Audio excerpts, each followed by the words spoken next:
अखबार में विज्ञापन देकर के अपने चेहरे को आप सफेद नहीं कर सकते। झारखंड की जनता मूर्ख नहीं है, मूर्ख आपकी सरकार है।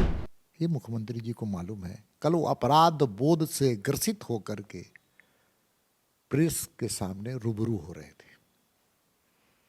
उनको इस बात का एहसास हो गया कि इस राज्य में मैंने कुछ नहीं किया है। एक चाल एक चरित्र होना चाहिए, दोहरी राजनीति नहीं करनी चाहिए। उनको 1932 करना है तो फैसला ले आज। 1932 के आधार पर हम नियोजन नीति लगाए। नौजवानों के भविष्य के साथ खिलवाड़ कर रही है। आज मुख्यमंत्री जी बताए, आज नियोजन नीति है क्या? किस नियोजन नीति से ये नौजवानों को रोजगार देने का काम और नौकरी देने का काम करेंगे? मैं भी यहां का मूलवासी हूं। हमारे बच्चे के भविष्य के साथ खिलवाड़ करने वाली है सरकार। बहनों के साथ 5300 बहनों के साथ अनाचार की घटना घटी है और मुख्यमंत्री जी कहते हैं ऐसा होता ही रहता है। हृदयविहीन जो गलत करेगा उसके साथ कार्रवाई होनी चाहिए, चाहे वो मुख्यमंत्री का विधायक प्रतिनिधि क्यों नहीं हो। पागल खाने में बंद होकर के अपने आप को अपराध से मुक्त नहीं कर सकते। नव वर्ष से पहले झारखंड में उपलब्धियां गिनाने और नाकामियां गिनाने का दौर शुरू हो गया है और वजह है हेमंत सोरेन की सरकार का 3 साल पूरा होना। हमारे साथ दीपक प्रकाश हैं जो झारखंड बीजेपी के अध्यक्ष हैं, राज्यसभा सांसद हैं।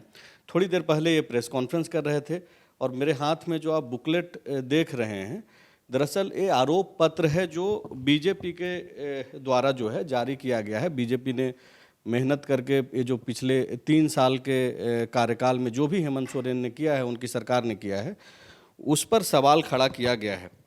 दीपक प्रकाश जी, ये सारे जो सवाल पहले पन्ने पे ही अगर हम लोग देखें, तकरीबन 7-8 जो पॉइंटर बनाए हैं, ग्राफिक्स का अच्छा काम हुआ है। लेकिन हेमंत सोरेन कल जब प्रेस ब्रीफ कर रहे थे तो उन्होंने कहा कि मैगजीन में गोली डाल दिया गया है, अब बस ट्रिगर दबाना है, नया साल में ट्रिगर डालेंगे और जो भी आपका ग्राफिक्स में जो सवाल आप खड़ा किए हैं, सारे सवालों का समाधान हो जाएगा। देखिए, राजनीति में हिंसा का कोई स्थान नहीं होता है, इसलिए मैं उदाहरण बंदूक, गोली, कारतूस से मैं नहीं देने वाला हूं। मैं जमीनी सतह पर क्या हो रहा है ये मुख्यमंत्री जी को मालूम है। कल वो अपराध बोध से ग्रसित होकर के प्रेस के सामने रूबरू हो रहे थे। उनको इस बात का एहसास हो गया कि इस राज्य में मैंने कुछ नहीं किया है, इसलिए कोरोना का बहाना कर रहे थे। कोरोना के कालखंड में तो बच्चे अच्छे ढंग से ऑनलाइन पढ़ करके परीक्षा में उत्तीर्ण ही नहीं हुए, सर्वोत्तम हुए। लेकिन ये मुख्यमंत्री बेचारे फेल क्यों हो गए? पूरे देश में आया था कोरोना, कोई केवल झारखंड में नहीं आया था। सब राज्यों के आर्थिक स्थिति को देखिए, जीडीपी का रेट देखिए, पर कैपिटा इनकम देखिए, स्टेट के इन्फ्लेशन के रेट के देखिए, अनएम्प्लॉयमेंट का रेट को देखिए। झारखंड क्यों फिसड्डी है? क्यों यहाँ ज़्यादा कुपोषण है? क्यों यूँ पलायन है? क्यों यहाँ पर हत्याएं ज़्यादा हो रही हैं? क्या कोरोना कालखंड में सब लोगों को बोल दिया गया था कि सबसे ज़्यादा बलात्कार करो, सबसे ज़्यादा हत्या करो, सबसे ज़्यादा पलायन करो? ये नेशनल जो मापदंड है कई चीज़ों का, उसमें झारखंड क्यों फिसड्डी हो गया? क्यों दूसरे राज्य आगे हो गए? क्यों सबसे ज़्यादा कोरोना के दूसरी लहर में सबसे ज़्यादा यहाँ कैजुअलिटी मतलब मृत्यु क्यों हुई? मिसमैनेजमेंट के कारण। क्यों फाइनेंशियल मिसमैनेजमेंट के कारण मात्र राज्य की सरकार 35% खर्च की? इसमें कोरोना का कहाँ दोष है?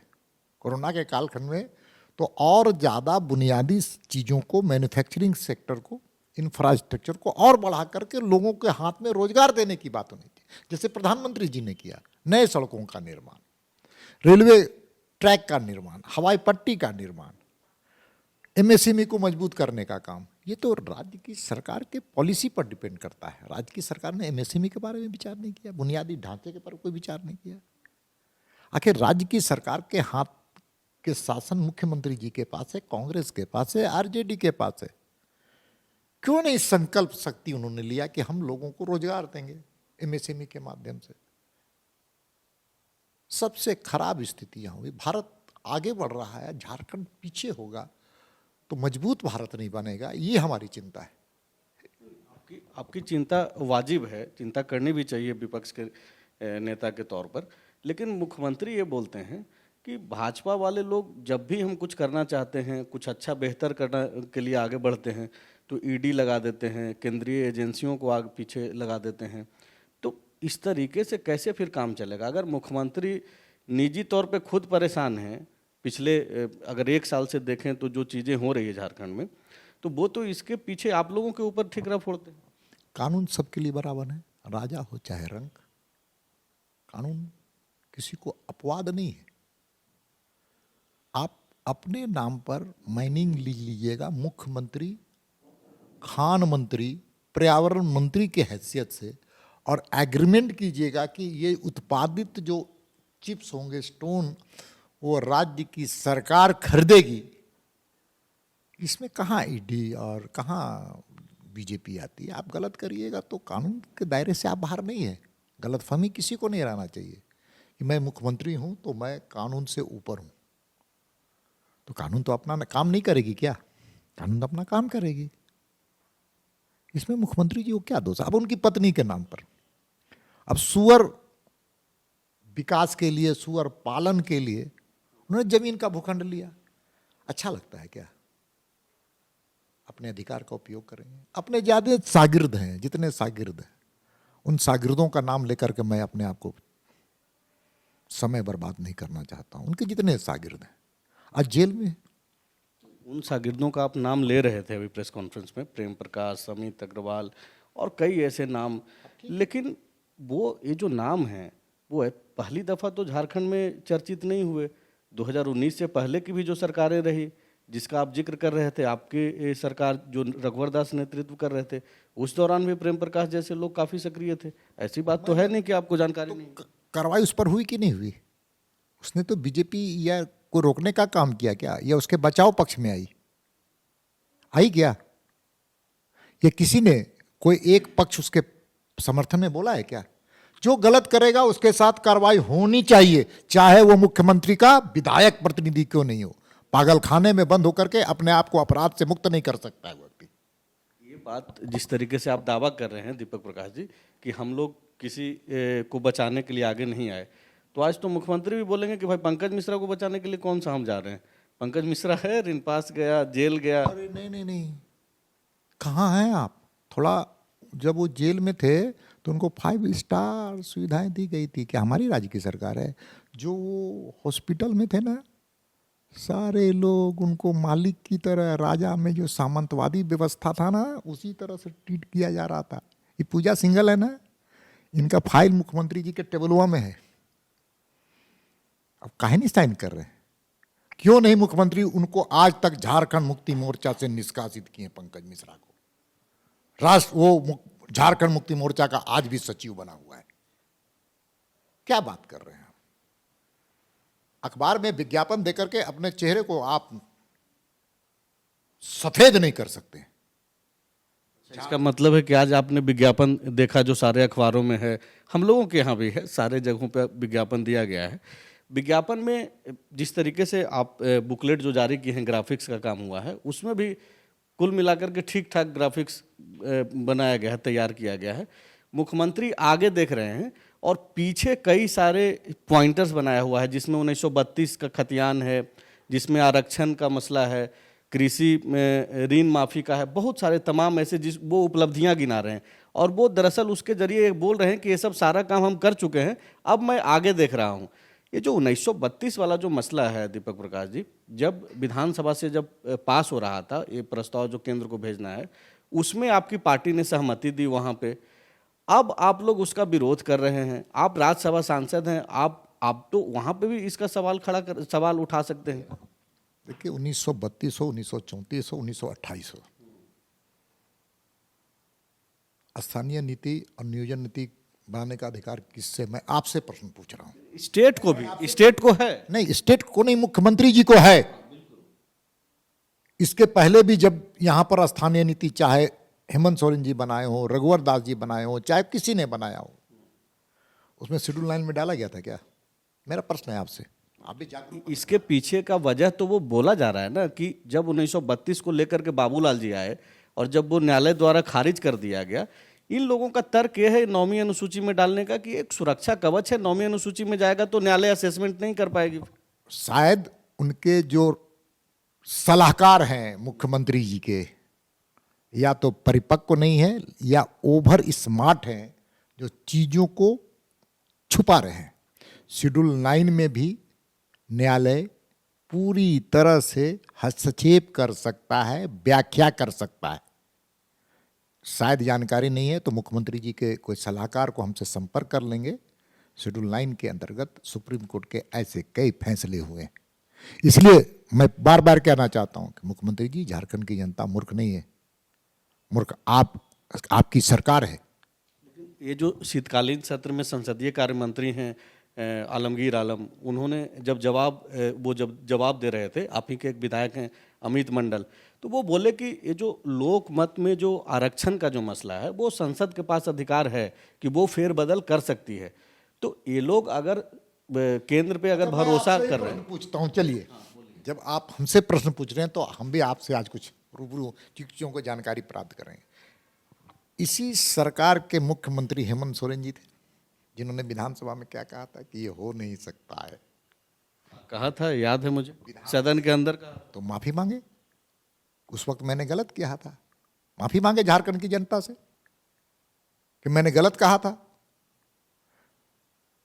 एक चाल एक चरित्र होना चाहिए, दोहरी राजनीति नहीं करनी चाहिए। उनको 1932 करना है तो फैसला ले आज, 1932 के आधार पर हम नियोजन नीति लगाएंगे। आप लोग साथ हैं उसमें? मैं कह रहा हूं लगाए, तो वो झूठ क्यों बोल रहे हैं जनता को? उसमें तो नियोजन शेड्यूल 9 की बात कर रहे, ये झूठ है। पिछड़ों समाज के हित की बात कर रहे। किसने यहां चुनाव कराया, पंचायत का चुनाव, बिना पिछड़े समाज का आरक्षण का? उसके लिए माफी मांगे। वो पिछड़े समाज के हक और हुकूक को छीनने का काम किया। क्यों नहीं उनके पास? जिस साथी कांग्रेस के साथ गलबहियां कर रहे हैं, पिछड़ों का अपमान उसने किया था कि नहीं किया था? इसी जगजीवन राम को प्रधानमंत्री बनने का, रोकने का काम यही कांग्रेस ही की थी। यही सरदार वल्लभ भाई पटेल जो पिछड़ा समाज था, उसको प्रधानमंत्री से बनने से किसने रोका था? कांग्रेस ने रोका था। उसके साथ आज क्यों है? और मैं आपको बनाना चाहता हूं, आज तो उनके पास अधिकार है, क्यों नहीं पिछड़ा आयोग गठन कर रहे हैं? क्यों नहीं महिला आयोग गठन कर रहे हैं? ये सवाल नहीं है क्या? बिल्कुल है सब। इन सवालों का जवाब कौन देगा? मुख्यमंत्री जी को देना होगा। 3 साल, ये हमारे आरोप पत्र नहीं है, ये जनता के द्वारा लगाए हुए आरोप पत्र हैं, और जिसको हमने लिपिबद्ध किया है मुख्यमंत्री जी से सवाल खड़ा करने के लिए। लेकिन 1932 से नियोजन ऑलरेडी जोड़ दिया गया है सदन में, शायद आप ध्यान नहीं दे पा रहे होंगे, क्योंकि विनोद सिंह ने संशोधन, आप सब लोगों से ज्यादा ध्यान है। शेड्यूल 9 की जरूरत नहीं थी, मुख्यमंत्री को अपने घोषणा करनी चाहिए थी, और आज भी वो घोषणा करे। शेड्यूल 9 के बगैर आप चाह रहे हैं कि राज्य संकल्प जारी कर सकती है, क्यों नहीं कर सकती है? और नहीं कर रही है, इसका मतलब राज्य की सरकार के पास इच्छा शक्ति का अभाव है, और आम नौजवानों के भविष्य के साथ खिलवाड़ कर रही है। आज मुख्यमंत्री जी बताए, आज नियोजन नीति है क्या? किस नियोजन नीति से ये नौजवानों को रोजगार देने का काम और नौकरी देने का काम करेंगे? मैं भी यहां का मूलवासी हूं। हमारे बच्चे के भविष्य के साथ खिलवाड़ करने वाली ये सरकार है। आदिवासी समाज के साथ, इसके साथ खिलवाड़ करने वाली सरकार है। भाषा से सवाल पर आपने लड़वाने का काम किया। आपने उर्दू को पिछले बार हिंदी से ज्यादा स्थान देकर के हिंदी को आपने नतमस्तक करने का काम किया था। तुष्टीकरण की राजनीति करते हैं मुख्यमंत्री जी। क्या हुआ? कई स्कूलों में रविवार की जगह शुक्रवार की छुट्टी हो रही है। मुख्यमंत्री जी, आपको जवाब देना पड़ेगा। क्यों नहीं आप कुछ करते हैं? आप जाइए, बांग्लादेशी घुसपैठियों को संरक्षण देना बंद कीजिए। महिलाओं के साथ अगर हिंसा हो रही है तो इसके सवाल नहीं है। बहनों के साथ 5300 बहनों के साथ अनाचार की घटना घटी है, और मुख्यमंत्री जी कहते हैं ऐसा होता ही रहता है। हृदय विहीन काम भाषा का उपयोग कर रहे। आज हॉस्पिटल में चले जाए, क्या हालत है? अगर कोरोना फिर से दोबारा भगवान ना करे आए, तो ये राज्य की सरकार के पास मादा नहीं है उसको रोकने का। पिछले बार आपने भारत में सबसे ज्यादा वैक्सीन बर्बाद करने का काम किया था। सबसे ज्यादा दूसरी लहर में मृत्यु दर इसी राज्य में हुई थी। गरीबों के अन्न को कालाबाजारी हो रही है मुख्यमंत्री जी, और आप चुपचाप है, मौनी बाबा बने हुए। एक आखिरी सवाल ये है, आप जो गुस्से में जो सवाल कर रहे हैं मुख्यमंत्री, हालांकि इसका जवाब देंगे कि नहीं देंगे वो तो अपने तरीके से बोल के निकल गए हैं कि भाई मैगजीन में गोली डाल दिया गया है। आपको संकोच क्यों हो रहा है झारखंडी खुद को बताने में? आप जब प्रेस ब्रीफ कर रहे थे तो आप बोले हम हैं झारखंडी। अभी आपने कुछ देर पहले कहा, हमने कहा, मैंने सवाल अभी प्रेस कॉन्फ्रेंस में आपने कहा कि ये जो आंकड़े आ रहे हैं उसके वजह से अब हमको बाहर में झारखंडी बताने में संकोच हो रहा है। ये सवाल है हर 3.5 करोड़ जनता के लिए। आप मेरे साथ चलिए भारत के किसी कोने में, चाहे मुंबई हो, चाहे पूना हो, चाहे किसी राज्य में, वहां पूछते हैं कि वही झारखंड जहां सबसे ज्यादा बहनों के साथ अनाचार की घटना घटी है, वही झारखंड जहां सबसे ज्यादा हत्याएं होती, वही राज्य जहां पर सबसे ज्यादा भ्रष्टाचार का आकंठ में डूबी हुई सरकार है। शर्मसार करने वाली बात नहीं है क्या? आपको मैं न्योता देता हूं, मेरे साथ आप चलिए और केवल आप बोलिए कि मैं झारखंड से आया हूं। लोग क्या कहते हैं उसके बाद हमारी बातों की पुष्टि आप स्वयं करेंगे। शुक्रिया बातचीत करने के लिए। दीपक प्रकाश जी की बातों को पूरा सुनिए और समझिए कि जिस तरीके से सरकार के तरफ से दावे किए जा रहे हैं क्या वो वाकई सही हैं और विपक्ष का जो सवाल है वो कितना उचित है। शुक्रिया। बायो सालों से मेडिकल एग्जाम प्रिपरेशन के लिए झारखंड में है सिर्फ एक नाम, बायो, जिसने दिए हैं highest number of selection from Jharkhand in NEET 2022। और अब बायोम लेकर आए हैं नीट 2023 में अपीयरिंग स्टूडेंट्स के लिए सुनहरा मौका। ज्वाइन करें 4 months crash course starting from 9 January 2023। Enrol now. Biome, a leading institute for pre medical exam. Vivekananda Vidya Mandir school एक CBSE affiliated English medium coed school है। हम शिक्षा के साथ संस्कार देते हैं। thefollowup.in. Like, share and subscribe. www